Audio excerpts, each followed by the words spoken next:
Manasye berumur 12 tahun pada waktu ia menjadi raja, dan 55 tahun lamanya ia memerintah di Yerusalem. Nama ibunya ialah Hefzibah.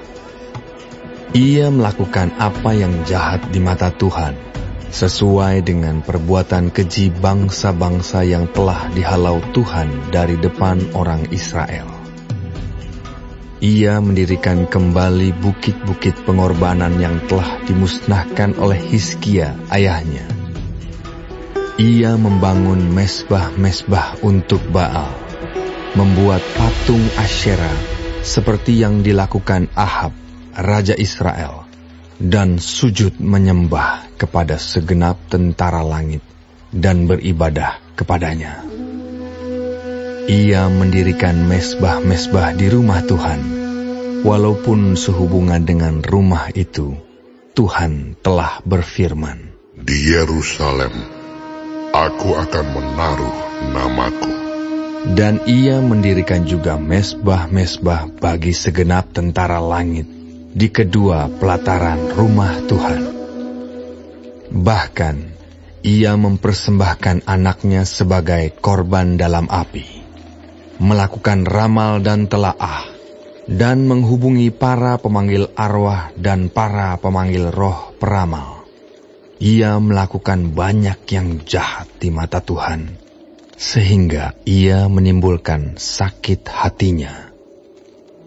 Ia menaruh juga patung Asyera yang telah dibuatnya dalam rumah.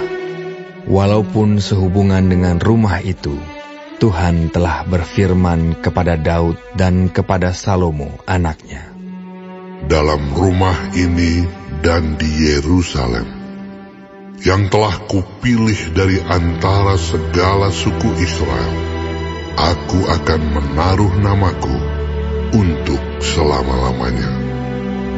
Aku tidak akan membiarkan bangsa Israel lagi dibawa keluar dari tanah yang telah kuberikan kepada nenek moyang mereka, asal saja mereka tetap berbuat tepat seperti yang telah kuperintahkan kepada mereka, dan tepat menurut hukum yang telah diperintahkan kepada mereka oleh hambaku Musa."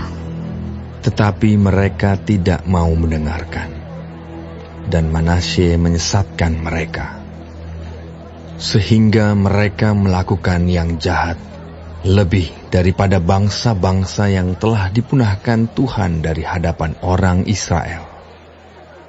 Kemudian berfirmanlah Tuhan dengan perantaraan para hambanya, yakni para nabi, "Oleh karena Manasye, Raja Yehuda, telah melakukan kekejian-kekejian ini, berbuat jahat lebih daripada segala yang telah dilakukan oleh orang Amori yang mendahului dia, dan dengan berhala-berhalanya, ia telah mengakibatkan orang Yehuda berdosa pula.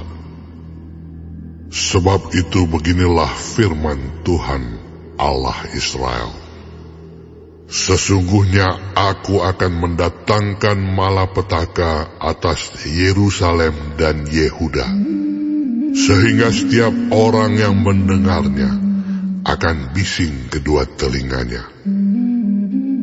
Dan aku akan merentangkan atas Yerusalem tali pengukur sama seperti atas Samaria, dan tali unting-unting sama seperti atas keluarga Ahab.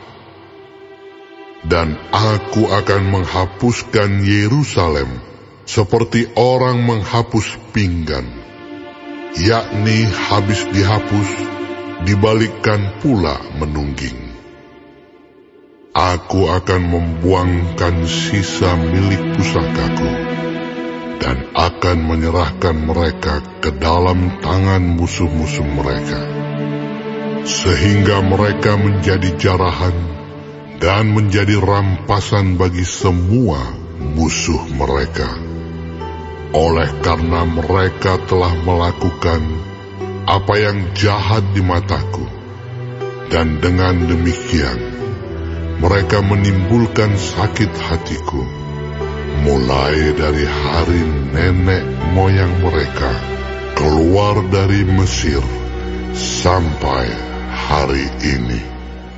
Lagi pula, Manasye mencurahkan darah orang yang tidak bersalah sedemikian banyak, hingga dipenuhinya Yerusalem dari ujung ke ujung, belum termasuk dosa-dosanya yang mengakibatkan orang Yehuda berdosa pula dengan berbuat apa yang jahat di mata Tuhan.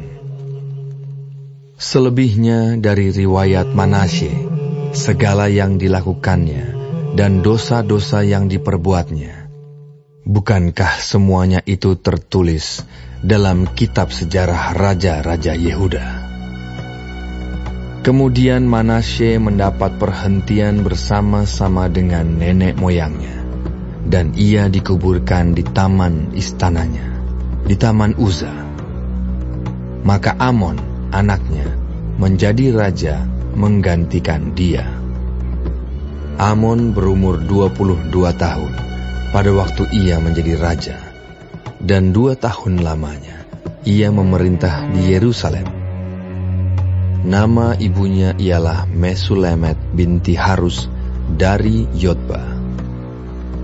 Ia melakukan apa yang jahat di mata Tuhan, seperti yang telah dilakukan Manasye ayahnya. Ia hidup sama seperti ayahnya dahulu, sambil beribadah kepada berhala-berhala yang disembah oleh ayahnya dan sujud menyembah kepada mereka. Ia meninggalkan Tuhan, Allah nenek moyangnya, dan tidak hidup menurut kehendak Tuhan. Dan pegawai-pegawai Amon mengadakan persepakatan melawan dia dan membunuh raja di istananya. Tetapi rakyat negeri itu membunuh semua orang yang mengadakan persepakatan melawan Raja Amon. Dan rakyat negeri itu mengangkat Yosia, anaknya, menjadi raja menggantikan dia. Selebihnya dari riwayat Amon, apa yang dilakukannya, bukankah semuanya itu tertulis dalam kitab sejarah raja-raja Yehuda?